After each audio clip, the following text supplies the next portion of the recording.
dashur miq të emisionit Health Matters. Sot mysafir në studio kemi të ftuar një kirurg abdominal, i cili është shumë i përpjekët dhe profesional në punën e përditshme me pacient. Me ne profesor Astrid Hamza. Faleminderit për mundësinë. Faleminderit për ftesën. Doktor, fillimisht na tregon si ka qenë shkollimi juaj edhe cilat kanë qenë ato interesat e para për mjekësinë. Faleminderit herë për mundësinë. Unë jam doktor Astrid Hamza, jam kirurg i përgjithshëm dhe profesor në Fakultetin e Mjekësisë.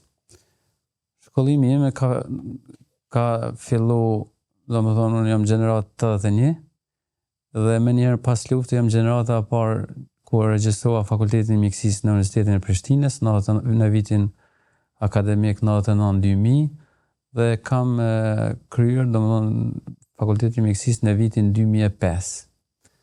Nga viti 2005-2007 kam punuar si mjek i përgjithshëm pranë qendrës emergjente në Mitrovic. Pastaj në vitin 2007 kam marrë specializimin nga Lëmia e Kirurgjisë së Përgjithshme. Në vitin 2009 kam regjistruar studimet e doktoratës dhe në kuadër të studimeve të doktoratës kam qenë edhe si student bursist i shkëmbimit akademik gjerman DAAD, ku arrita për 14 muaj ta kryej edhe punimin e doktoratës në qendrën universitare në Aachen të Gjermanisë. Në vitin 2014 kam përfunduar specializimin, ndërkaq në vitin 2016 kam përfunduar doktoraturën. Pra, po ashtu në 2007 jam zgjedhur edhe asistent në katedrën e kirurgjisë, profesion të cilin e kam ushtruar deri në vitin 2022, ku edhe jam zgjedhur pastaj profesor në katedrën e kirurgjisë. Gjatë kësaj kohe kam ushtruar profesionin e sekretarit katedrës në 2 mandate, ndërkaq tani jam edhe shef i katedrës së kirurgjisë. Punoj në kirurgjinë abdominale, jam shef i repartit në repartin e kirurgjisë abdominale hepatobiliare HABI, ku edhe shtroj profesionin. Po çka ju shtyri të zgjedhni kirurgjinë? Si është jeta e një kirurgu? Edhe gjatë studimeve, domethënë gjithmonë kam qenë i prirur të ballafaqohem me lëmi sfidante dhe kirurgjia më ka tërhekur si gjatë ushtrimit ashtu edhe gjatë ligjërata, domethënë në raste sfidante dhe duke parë domethënë edhe raste shumë të rënda që tani ma, domethënë këto sëmundjet me karcinoma, sëmundjet inflamatore, trauma, gjithmonë domethënë tërheqja ka qenë në fushën e kirurgjisë, ku e zgjodha edhe kirurgjinë e përgjithshme dhe abdominale. Po kur u sfiduat ndonjëherë gjatë ushtrimit të këtij profesioni, çka ju motivoi të vazhdoni tutje? Sfida është e çdoditshme tek ne, domethënë si tek rastet elektive apo ato të cilët i planifikojmë. Për emergjencë mos flasim, për arsye se shumica janë raste nganjëherë edhe të papritura dhe nuk e din dhe se çka po të pret, por sfidë, kirurgjia në vetë është çdo ditë sfidë. Nëse na e përmend 2 momente gjatë ushtrimit të këtij profesioni, 2 momente të hidhura e 2 të lumtura, cilat kishin me qenë ato?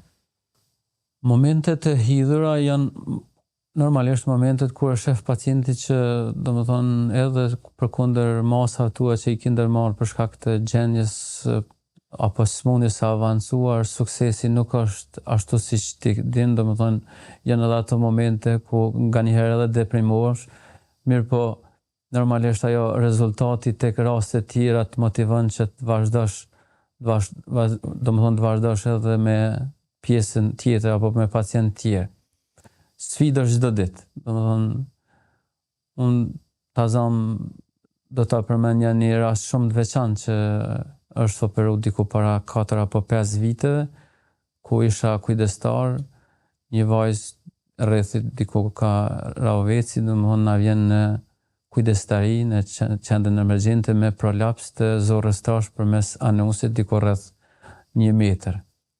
Domethënë intervenimi kirurgjik është kryer atë ditë, domethënë pa hapje të barkut me reseksion apo largim të asaj pjese dhe anastomozë transanale, që quhet si procedura Altenmayerit, dhe pacientja normalisht pas 7 ditë ka shkuar në shtëpi dhe edhe pas përcjelljeve mos nuk ka pas asnjë problem. Domethënë ishte një rast goxha sfidant dhe rast pothuajse me dijen intimi realizuar për herë të parë që njëkohësisht e patemi publikuar edhe në dhe paqen e shërbimit spitalor, klinik dhe universitar, ishte si rast sfidant në kujdestari. Raste sfidante kemi pothuajse çdo kujdestari me trauma, me smundje të ndryshme, kështu që kirurgjia ka sfidën e vete.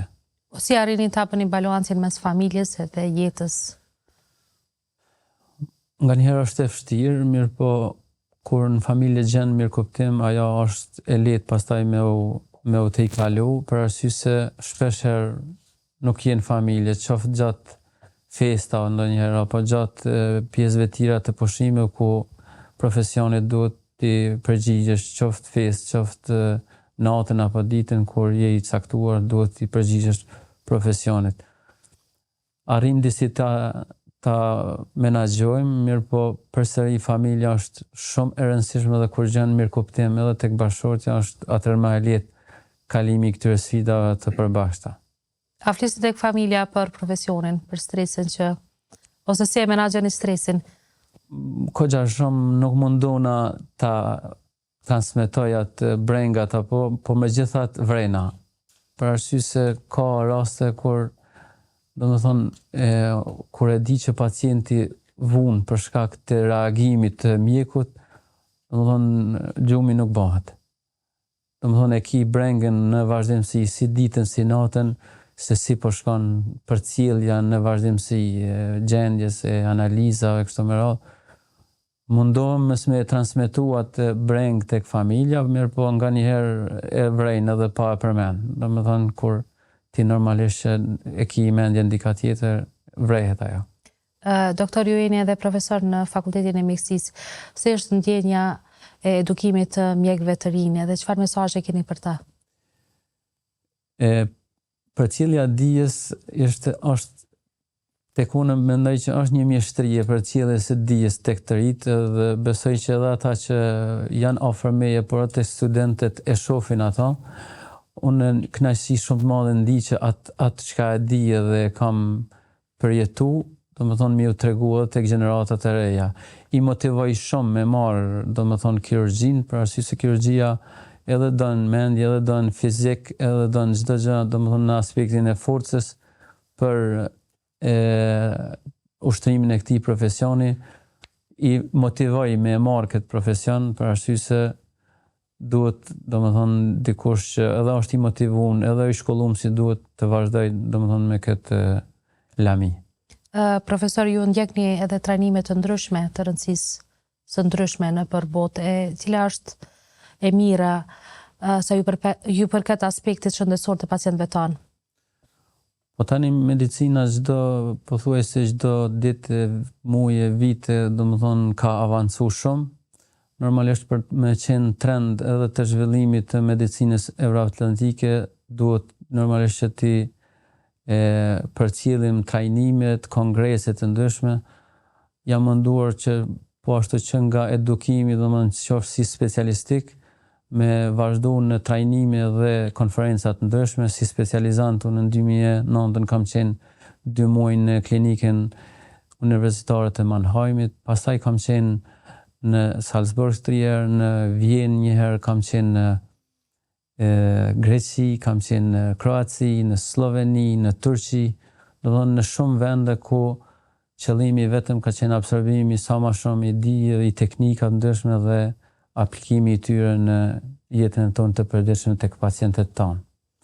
Çfarë mendimi keni për inteligjencën artificiale?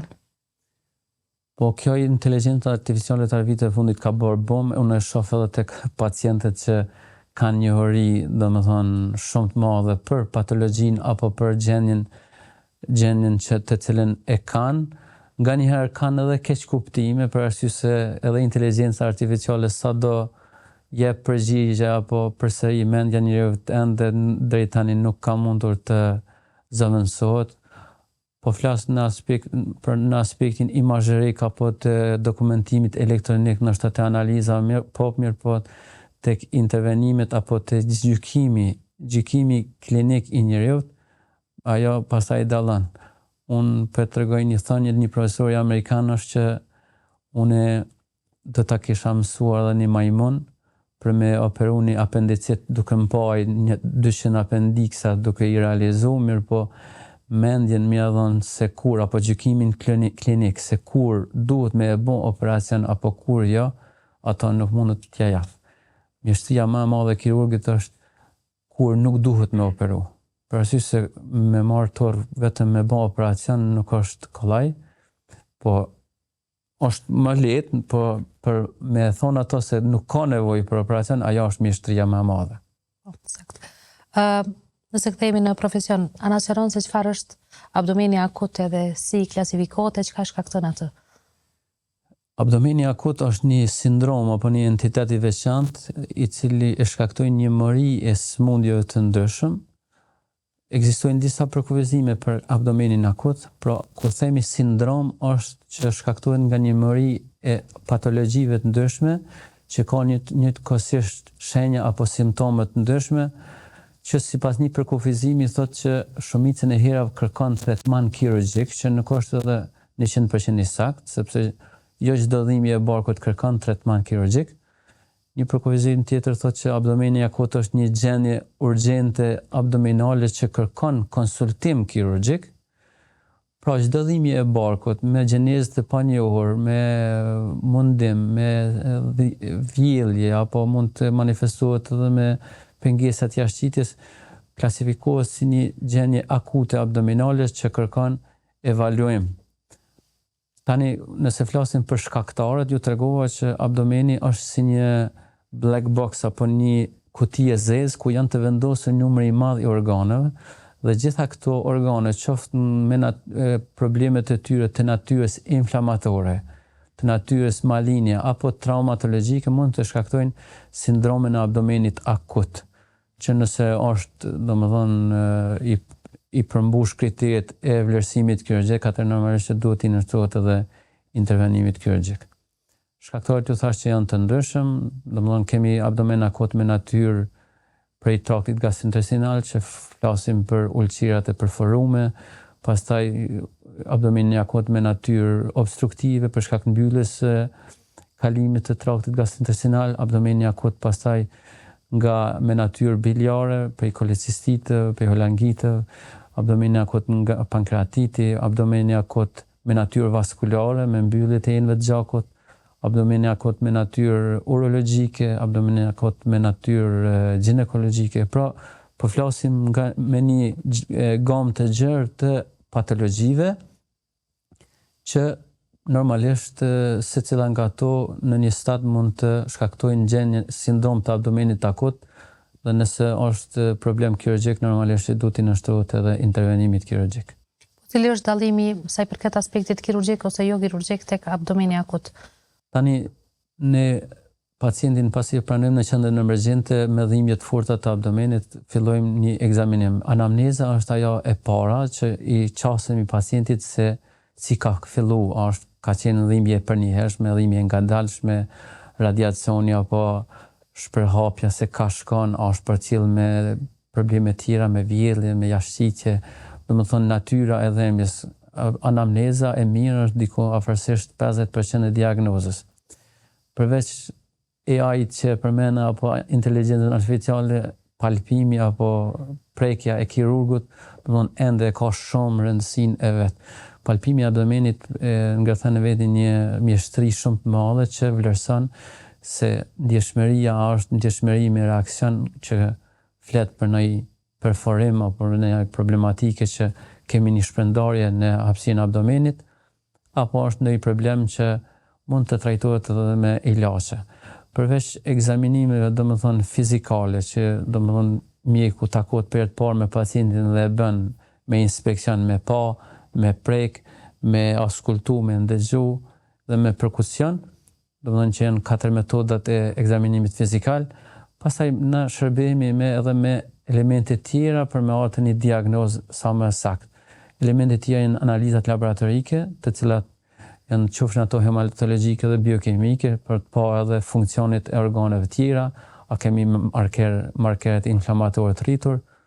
Pastaj shërbehemi edhe me imazheri, domethënë të një abdomen akut është shumë i rëndësishëm të bëhet një ultrazon i abdomenit, një rentgen i thjeshtë i barkut që na jep 3 informata shumë të rëndësishme, se a kemi lëng, domethënë a kemi ajër të lirë që flet për ndaj perforacion të viskusit apo të traktit gastrointestinal. A kemi nivele ato tipike, nivelet hidrarike që flasin për blokim intestinal apo kemi ndonjë trup të huj. Normalisht që në kuadër të urgjenca abdominale kur kemi dilema, normalisht shërbehemi edhe me imazhëri më të avancuar, si të cilat janë CT-ja dhe rezonanca, pastaj të jepet një mendim meritor se cilën rrugë do ta ndjek pacienti, a është urgjencë kirurgjike që kërkon tretman kirurgjik, apo është një gjendje që do të përcjellet në observim se a shkon duke u përmirësu.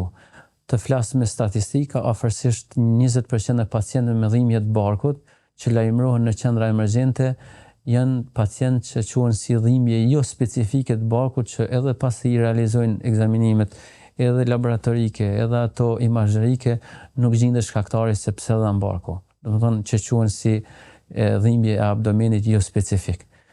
Por në kuadër të këtyre problemeve që kërkojnë tretman, ne më shpesh kemi dhimbjen nga apendiciti akut, që është një urgjencë kirurgjike, pastaj probleme tjera, mirëpo pa i kalu gjitha këto ekzaminime dhe metoda tjera të ekzaminimit për me marrë të një diagnozë meritore, do të thonë edhe tretmani i bëhet sipas gjendjes. Po cilat janë ato simptomat më të zakonshme që i kanë këta pacientë? Edhe kur është një urgjencë abdominale, kur do të më kërku ndihmë tek specialisti i kirurgjisë? Tani, me qenë si ju thash, një ndër urgjencat më të shpeshta tek kirurgjia abdominale është apendiciti akut, dhe shpeshherë bile kisha dhënë edhe si mesazh edhe tek mjekët e përgjithshëm apo familjar, domethënë tek vonesa e tyre nganjëherë dhe trajtimi me antibiotik. Apendiciti fillimisht dhimbja nuk është në region të apendiksit, por është më shumë në qendër të abdomenit dhe në regionin e sipërm kur projektohet lukthi.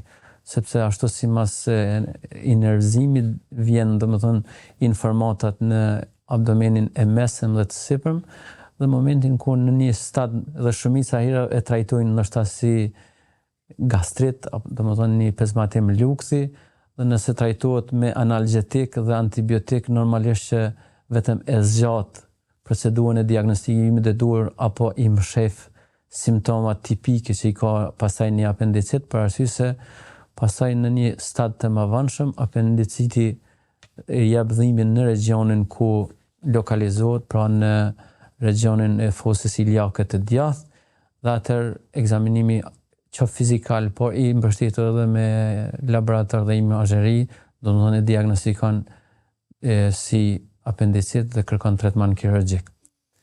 Pra, çdo dhimbje e fortë e pasqyrgueshme mirë është të konsultohet specialisti i veçantë për vlerësimin se a është problem kirurgjik apo nuk është.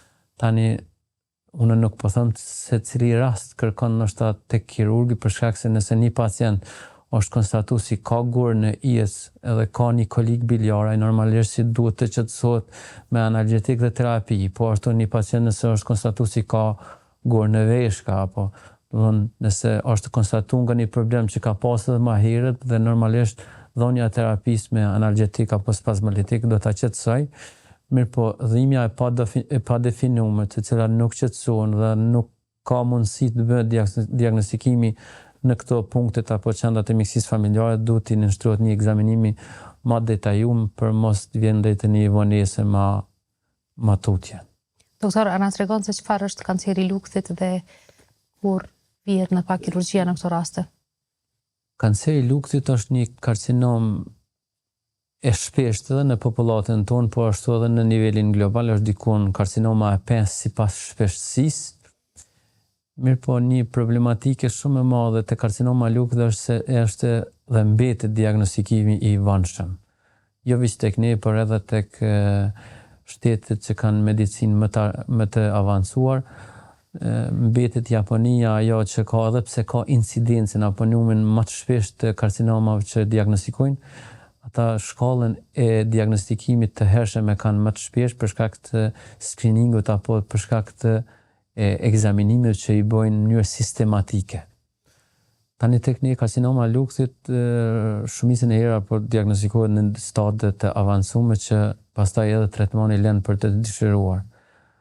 medicina bashkëkohore sot investojnë në parandalim. Çdo pacient që ka pengesa gastrike, domethënë që nuk kalojnë për 2 javë, ai ka indikacion të bëhet gastroskopi. Gastroskopia është një metodë jo invazive, diagnostike që domethënë e ekzaminon lukthin nga brenda dhe në kohë reale shef qoftë ndryshimet tumorale, polipoide apo inflamatore dhe njëkohësisht merr mostra për biopsi për vendosje të diagnozës. Ju thash karcinoma është mjaft e shpeshtë dhe tretmani normalisht nëse i plotson kriteret është kirurgjik, mirëpo nëse normalisht është në një stad më të avancuar atëherë trajtohet edhe me modalitete tjera të cilat janë kemoterapi, radioterapi kështu me radhë. Çfarë ju kërkoni ju pacientëve sa i përket analizave edhe testeve imazherike në këto raste? Edhe anasharon çfarë është sistemi TNM? Tani për verifikimin e një karcinome, po mënoj analiza shumë tipike që kishim me zbulu shumë herët nuk ka, pa ju nënshtrun një varg ekzaminimeve drejt tek ekzaminimi përfundimtar që është apo analiza përfundimtare që është biopsia që e vendos diagnozën. Diagnoza histopatologjike është diagnoza 100% e saktë, e cila pastaj kërkon tretman kirurgjik. Doktora na tregon rëndësinë e analizave, cilat analiza ose teste imazherike kërkohen për kur dyshohet se ka një pacient kancer në lukth. Po një pacient me probleme gastrike, i cili domethënë ka probleme të vjelljes ose humbje peshe pa shpjegume, pastaj ndjenjen e frymjes së barkut, domethënë tretjes ushqimit jo si duhet, normalisht duhet t'i nështrohet një ekzaminimi të detajuar për me pas se ku është problemi. Tani ekzaminime tipike vetëm një ekzaminim për të përcaktuar karcinomën nuk ka, për arsye se pacienti duhet t'i nështrohet një ekzaminimi të detajuar qoftë me analiza laboratorike, tumor markerët, të cilët janë disa indikues që mund të ketë një problematik, po jo specifik për diagnozën.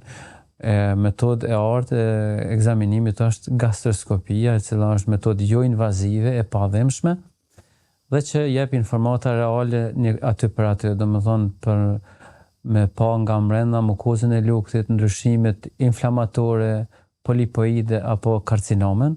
Dhe nëse janë këto, pastaj njëkohësisht kemi mundësi që të marrim biopsi dhe biopsia pastaj e vendos diagnozën dhe e përcakton edhe lokalizimin që për një kirurgjinë është shumë më rëndësi se në cilën pjesë është i lokalizuar dhe pas vendosjes së diagnozës me biopsi, pastaj e bëjmë stadifikimin me imazheri. Stadifikimi është për ta përcaktuar se sa ka avancuar smundja, është smundje lokale apo është e përhapur edhe në organe tjera, sipas sistemit TNM që e përmendet, ku T-ja është tumori, domethënë lokalisht, N-ja limfogjandrat, a janë limfogjandrat të përfshime lokal apo dhe në largësi, dhe M-ja është metastaza në organe në largësi. Momentin kur ka metastaza, atë flasim për karcinom të avancuar me stadi 4, dhe në këto raste kirurgjia më nuk ka efekt, por vetëm modalitetet tjera të trajtimit, qoftë me kimoterapi, radioterapi apo imunoterapi. Në bazuar në përvojën e përditshme me pacient, si sillen pacient rreth kësaj smundje? A vijnë vonë tek specialisti edhe cilat janë ato zakon tek shia? Ndoshta një ndër arsyet e mos diagnostikimit me kohë është edhe në vlerësimi i simptomat pacientit. Siç e dini, lukthi është një organ zgavëror i madh dhe derisa patologjia të shkakton një avancim kogja të madh, domethënë këta i nënvlerësojnë, shumicën duke marrë terapi antiacidike, soda e bukës që njihet edhe në popull, domethënë për eliminimin e aciditetit shtum, domethënë i nënvlerësojnë ato simptoma dhe diagnostikimi atëherë bëhet bukur vonë. Mirëpo momentin kur në bazë të ekzaminimit plotësohen kriteret për kirurgjik, domethënë pra problemi kur është i lokalizuar, atëherë në varësi për lokalizimit se është i lokalizuar në pjesën distale të lukthit apo në pjesën proksimale, bën edhe intervenimi kirurgjik. Nëse është në pjesën distale largohen 2/3 e lukthit, kurse nëse është në pjesën proksimale largohet i tërë lukthi. Dhe pastaj po ashtu pasi të largohet lukthi me bështjellësit dhe limfogjandat për rreth, atë shkohet këtë mosa në patologji dhe aty bëhet pastaj përcaktimi i stadiumit patologjik, ku patologi pastaj i përcakton edhe sa ka përfshi stresat, limfogjandat a janë pozitive ajo dhe përcaktohet stadiumi sakt, dhe në bazë të stadiumit pastaj janë edhe protokollet e trajtimit më tutje, sa do të ketë nevojë për kimoterapi, imunoterapi apo rrezatim varësisht prej stadiumit të smundjes. Kur bëhet një biopsi e luktit, cilat janë disa nga komplikimet që mund t'i kenë pacientët? Po, biopsia, me të drejtën, ka shumë pak komplikime. Vetëm i komplikim është nëse kemi në gjakderdhje, tash i komplikacione që ndodhin shumë rrallë, ato dhe gjatë manipulimit me gastroskopi apo endoskopi, mund ndodhin gjatë fryrjes apo diçka në perforim që janë minimalisht që mund të ndodhin, por gjatë biopsisë, nëse domethënë gjatë marrjes ndaj pacient që sepse zakonisht pacientët që kanë karcinome janë të predispozuar me pas gjakderdhje për shkak të çrregullimeve në kaskadën e hemostazës dhe prodhimit të disa faktorëve prokoagulues që bëjnë domethënë kanë tendenca për me pas tromboza dhe gjakderdhje.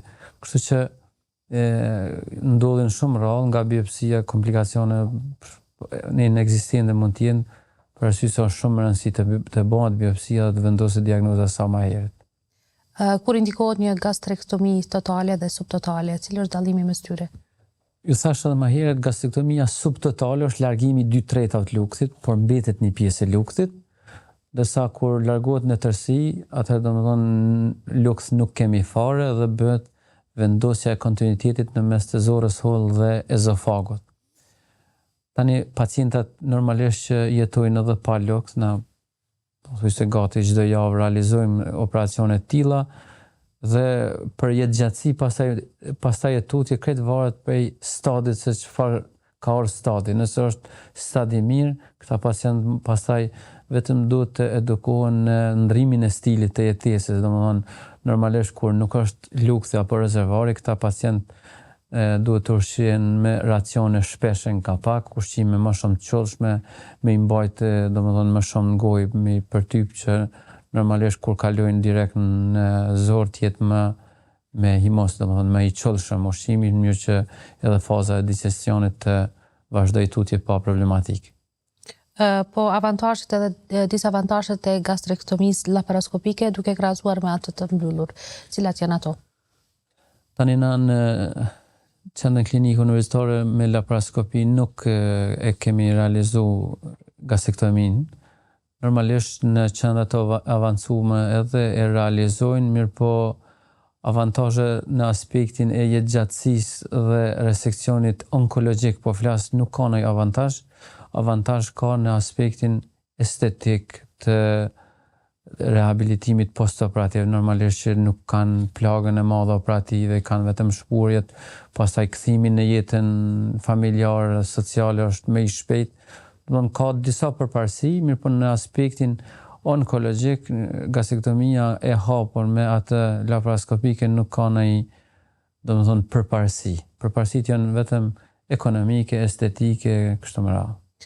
Pas intervenimit, si bëhet rekonstruksioni gastrointestinal të këta pacient? Pra nëse e largojmë në tërësi luktin, domethënë bëhet rekonstruksioni apo bashkimi i zorës holl me ezofagun. Dhe po ashtu derdhja e langjeve pankreatike dhe biliare në zorë, në mënyrë që me bashku me ushqimin dhe me vazhdu pastaj faza tjera të digestionit. A flasim pak se çfarë është kanceri kolorektal, edhe cilat janë simptomat më të zakonshme që i kanë pacientët? Kanceri kolorektal është kancer më i shpeshtë se sa i luktit, domethënë është si mas shpeshtësisë, është diku i treti më i shpeshtë. Pra po flasim për karcinoma në bazë të shpeshtësisë, tek meshkujt numër 1 është i mushkrive, prostata, pastaj kolorektal, kurse tek femrat është numër 1 është gjini, pastaj vjen mushkria, kolorektale, po ashtu e treta. Kanceri kolorektal është po ashtu fatkeqësisht edhe në vendin tonë është mjaft i shpeshtë. Një ndër shenjat apo simptomat kryesore të këta pacient janë prishja e asaj shprehisë së zbrazjes zorës, herë me pas si kapslak, herë si me pas si diare apo jashqitje më të shpeshta, shenjë alarmante është gjaku në jashtësitje. Domethënë çdo pacient I cili ka gjakderdhje në jashtësitje duhet të nënshtrohet një ekzaminimi specialistik. Nuk do të thotë se çdo gjakderdhje është nga kanceri, për arsye se ka edhe sëmundje tjera që japin gjakderdhje, sidomos ta zëm këto patologjitë që lokalizohen në pjesën distale të zorës trash, hemoroidet, fisurat, fistulat. Por normalisht nëse kemi gjakderdhje, ajo duhet të bëhet ekzaminimi domethënë detaj për me pas se prej nga vjen. Edhe te trakti I poshtëm, sikur se trakti I sipër, metodë e artë e ekzaminimit është kolonoskopia. Domethënë kolonoskopia me kamerë të pas një përgatitje adekuate të pacientit, domethënë pastrimit detaj të zorës, futet me kamerë dhe bëhet ekzaminimi nga fillimi deri në fund I mukozës së zorës trash dhe nëse kemi ndryshime polipoide, ajo largohet, ndërsa nëse kemi sëmundje maligne që është vetëm stad më I avancuar, merret biopsia dhe pastaj vendoset diagnoza dhe tretmani në varësi prej stadiumit. Është shumë e rëndësishme edhe edukimi I popullatës edhe tek ne, por edhe shtetet me medicinë të avancuar, realizimin e endoskopisë e bëjnë diku tek pacientët tek mosha rreth 50 vjeç. Çdo pacient pati probleme apo nuk pati, duhet I nënshtrohet një ekzaminimi kolonoskopik, ndërsa tek pacientët që kanë trashëgim në familje, karcinoma kolorektale apo probleme tjera, duhet I nënshtrohet më herët diku rreth viteve 40. Pra duhet I nënshtrohet një ekzaminimi në mënyrë që nëse ta zëm identifikojmë polipe, ato largohen aty për aty, dhe me këtë formë ekzaminimi ne e kemi parandaluar zhvillimin e një karcinome që mund të zhvillohet pas disa viteve. Doktor, edhe në këto raste janë të vënuar apo vinë me kohë tek kirurgu? Po, karcinoma e kolonit domethënë ka prognozë më të mirë se sa lukthi, kurse rektumi apo sepse na po flasim për kancer të zorës trash, kolon dhe rektum, po si entitete I ndajmë për shkak të edhe të tretmanit, për shkak se kanceri I zorës trash më shpesh I lokalizohet në pjesën distale. Rektumi është ai 15 cm I poshtëm I zorës trash, ku lokalizohet më shpesh I karcinoma e zorës trash. Dhe normalisht që këta pacient ta zëm edhe një ekzaminim digitorektal, qoftë ta bën mjeku I familjes apo mjeku I përgjithshëm, mundet shpeshherë të bëj me ekzaminim digitorektal të palpoj një masë në rektum. Edhe pse është si ekzaminim I turpshëm, shpeshherë pacientat hezitojnë me bë, mirëpo është shumë informativ. Për shkak se siç u thash, kanceri I zorës trash lokalizohet më shpesh në rektum apo në pjesën distale. Dhe pastaj pas diagnostikimit, modalitetet të trajtimit të rektumit dallojnë nga modalitetet e kolonit, për shkak se nëse është stad më I avancuar, fillimisht ne I dërgojmë për rrezatim dhe kimioterapia, në mënyrë që me zvoglu stadiumin dhe pacientët me bë pastaj më të operueshëm. Sfidë shumë e madhe është, domethënë që a do të mbetet pacienti me kontinuitet intestinal, pra kur arrim që me largu tumorin dhe me vendos përsëri me anastomoz, apo nga njëherë kur nuk është e mundur të vendoset kjo, me vendos stomën apo gojen krijimin kirurgjik të stomës dhe pacientat normalisht me kry, domethënë nevojën proces fiziologjik në qese. Edhe kjo, domethënë krijimi I stoma është një sfidë edhe për pacientët se shpesh edhe nuk kanë informata se çka janë këto. Pra mbetet një sfidë e veçantë. Para se të kalojmë tek stomat, e përmendë stigmën që kanë pacientët kur shkojnë në vizitë e një kirurg. Çfarë këshille keni për ta? Po, ekzaminimi digitorektal është shumë I rëndësishëm. Domethënë, ne me një ekzaminim shumë thjesht që realizohet aty për aty, afër nga 7 deri 10 cm e poshtëm të zorës trash I ekzaminojmë me gisht përgjatë tërë cirkumferencës, domethënë të rektumit, se a kemi ndonjë sëmundje, domethënë apo preket ndonjë masë tumorale. na nga aspekti kështu I inspeksionit ne mund të shohim edhe probleme të tjera si gjithsej sa kemi hemoroide, kemi fisura, fistula që janë edhe këto problematike edhe në trajtim, mirë po krahasu me kancerin janë smundje benine që normalisht trajtohen edhe nuk janë jetë kërcënuese, ndërsa kanceri nëse nuk diagnostikohet me kohë është kërcënues që pacientin në një stad më avonshëm edhe të përfundon me fatalitet. Kur e sugjeroni ju biopsi në këto raste? Biopsia sugjerohet çdo herë kur takohet kanceri. Unë siç që thash më herët, kolonoskopia është ajo që bën ekzaminimin detaj të kolonit dhe momentin kur konstatohen qoftë ato formacionet polipoide, qoftë ato që janë adenomatoze apo hiperplastike, apo edhe karcinomat invazive, merret mostra për biopsi dhe nëse konstatohet se është karcinom, atër bëhet sikur tek lukthi edhe tek koloni apo edhe tek rektumi bëhet stadifikimi me metoda tjera ekzaminuese imazherike, qoftë EUSI, që është rektumi mjaft I rëndësishëm, ultrazëri endoskopik në përcaktimin e trashësisë se sa ka përfshi shtresat e murit të zorrës tumori, pastaj a janë gjandrat e përfshime, a janë pozitive, dhe pastaj edhe me imazheri, me CT dhe rezonant për përcaktimin edhe të organeve tjera intraabdominale për të pasur se a kemi metastaza apo jo. Dhe pas këtyre, pastaj përcaktohet stadi, çfarë stadi është, dhe në bazë të stadiumet edhe përcaktohet pastaj modaliteti I trajtimit se a do shkojmë direkt në kirurgji apo do të shkojmë direkt fillimisht në kemoradioterapi, që po flas për një protokoll që quhet si protokolli watch and wait, apo me përkthy kështu ma bukfal tek ne duke shiqu, duke prit se si po zhvillohet. Për shembull diku rreth afërsisht 20% e pacientëve që kanë karcinom rektumi pas pranimit të kemoterapisë dhe rrezatimit kanë përgjigje komplete klinike që shërohen totalisht. Por normalisht që duhet të përcjellin në vazhdimsi me endoskopi dhe me imazheri që mos kemi relaps apo një rishfaqje të mëvonshme, mirë po edhe kjo metodë domethënë ekziston, sidomos disa pacientë që hezitojnë, sidomos ata të cilët e kanë të lokalizuar në pjesën fundore afër sfinkterit apo muskulit I cili e kontrollon nevojën dhe ne për me qenë sa më radikal, domethënë mu largu në tërësi tumori, duhet ta largojmë edhe tumorin dhe sfinkterin dhe anusin krejt dhe pastaj vendosin në stomës permanente në abdomen. Si qëndrojmë me statistika, përfundojnë këto raste të gjitha në kirurgji apo dhe I shpëtojnë kirurgjisë?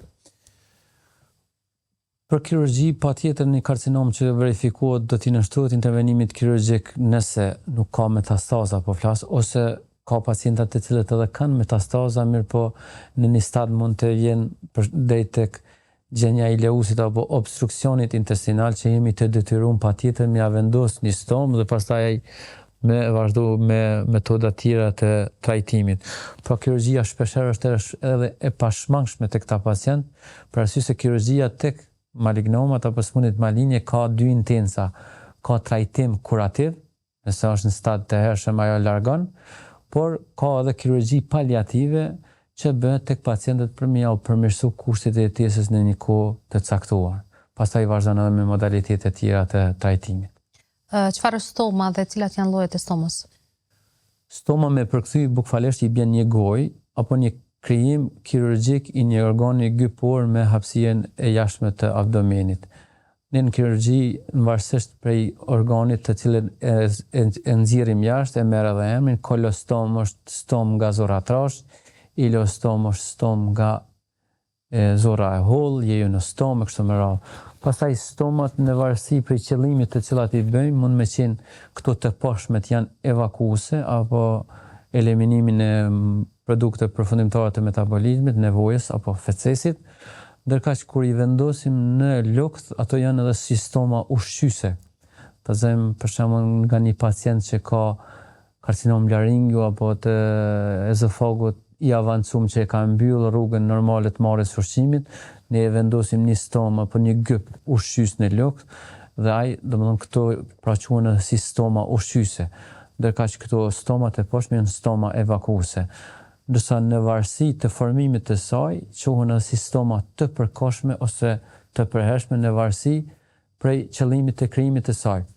Në shpeshherë në urgjencë, për shkak të kompromitimit të pacientëve në shumë sisteme, qoftë kardiovaskular, respirator, me ushqyeshmëri, me sindrom inflamatore, kur e largojmë tumorin, shpeshherë nuk jemi në gjendje të bëjmë qepjen apo vendosin e anastomozës aty për shkak të gjendjes së pacientit i cili nuk do ta toleron, e vendosin fillimisht në stomë dhe pacienti pasi e të i kalon atë drom abdominale me sindrom inflamatore dhe përmirësim edhe të sistemeve tjera, atëherë i nënshtrohet një intervenimi të dytë për restaurim apo për vendosje të kontinuitetit intestinal. Ndërkaq kur largohet i tërë aparati i sfinkterial, i cili përbëhet prej sfinkterit të brendshëm të jashtëm, kur karcinoma lokalizohet në pjesën e poshtme dhe nuk kemi mundësi të ruajmë, atëherë ata mbesin me stoma të përhershme.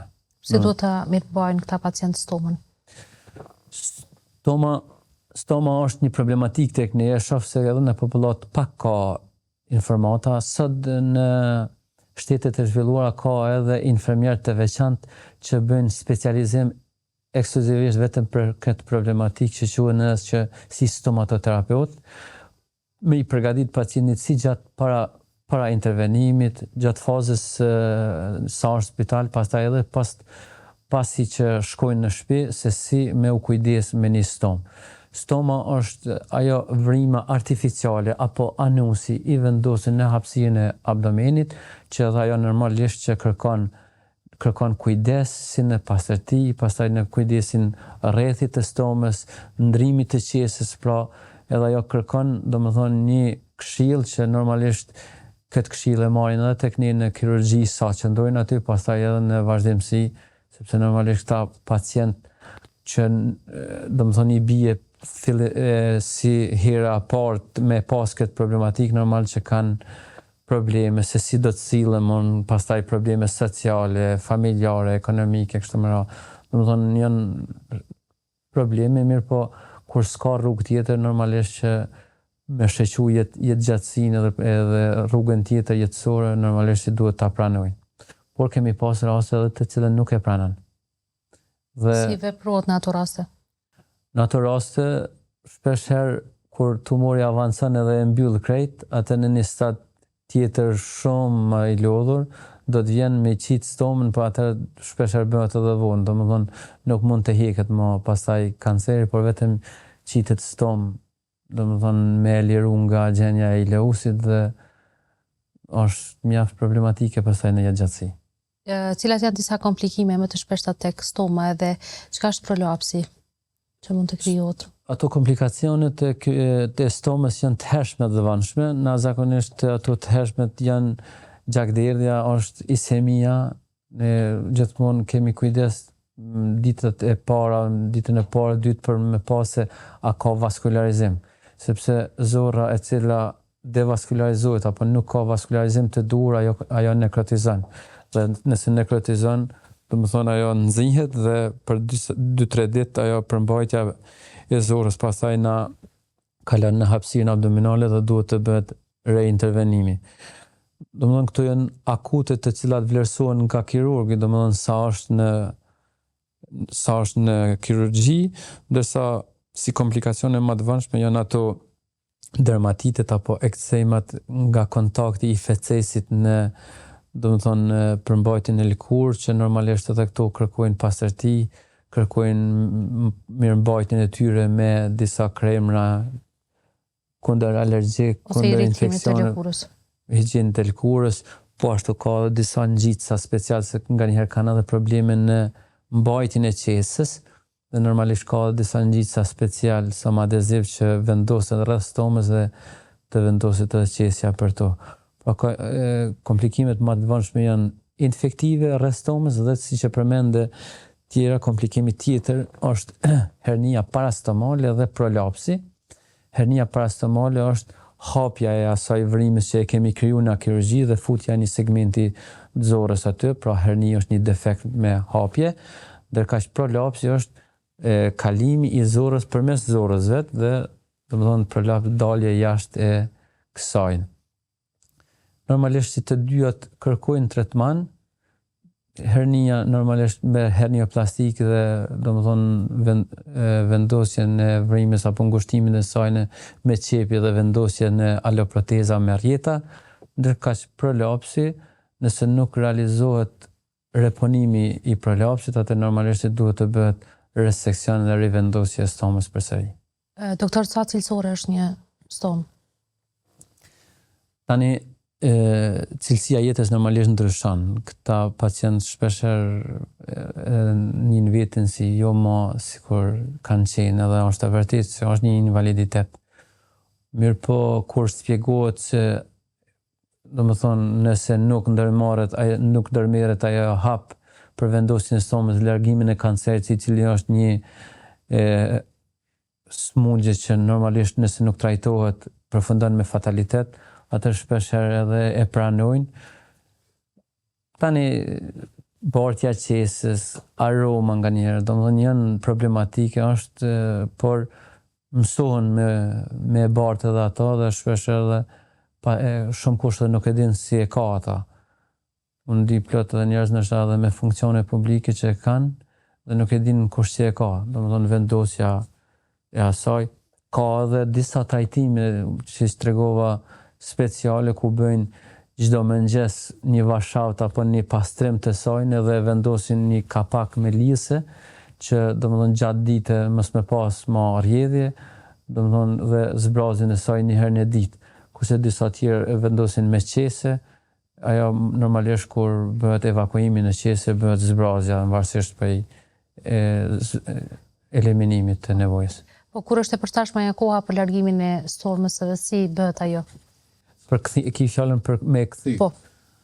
Po zakonisht tek pacientët që i vendosim nëse kur e krijojmë ato, nëse ndaj problem traumatik apo ndaj problem inflamator, momentin që e të i kalon diku 4-5 javë dhe i maksimalisht 2 muaj kthehet. Mirë po kur janë për shkak të tumorëve, ai normalisht që pastaj në varësi për stadiumit vazhdon me modalitetet e tjera të trajtimit me kimoterapi e kështu me radhë, dhe momentin kur onkologu pastaj në bazë të ekzaminimeve konstaton se tash është në rregull, pastaj nështrohet intervenimi për kthimin e stomës. Cilat mund me kanë komplikimet e mundshme pas mbylljes së stomës? Komplikacionet e mundshme, infekcion plagë, mund të kemi gjakderdhje, mund të kemi dehiscencë përsëri apo mos mbajtje të ngjitjes aty kur e kemi bën. Do të janë komplikacione të cilat ju shpjegojmë secilit pacient që mund të ngjajnë, në komplikacione që nuk ngjajnë shpesh, por megjithatë mund të ngjajnë. Pastaj stenoza në vendin e ngjitjes, e kështu me radhë. Për fund, doktor, çfarë mendimi keni për terapitë inovative tek kanceri i zorëve? Po tani në medicinë jemi të obliguar të zbatojmë vetëm ato që janë të provuara në medicinë që quhen si evidence-based medicine, që domethënë janë të testuar për si terapi ndaj kancerit, që deri sot trajtimi i kancerit është multidisciplinar, qoftë me kirurgji, me imunoterapi, kemoterapi dhe me rezatim. Ne këto i aplikojmë. Tani ka edhe, domethënë, në popullat shumë dhona që merren edhe disa produkte tjera të cilat nuk kam ndonjë farë edhe me i përmend, por nuk kam ndonjë farë evidencë që bëjnë mirë apo jo. Ne jemi të prirur me i thonë vetëm ato që janë të evidentuar në shkencë dhe medicinë dhe të cilat i aplikon në barë bota. Falenderoj shumë për këto këshilla kaq profesionale. Ju falenderoj edhe ju.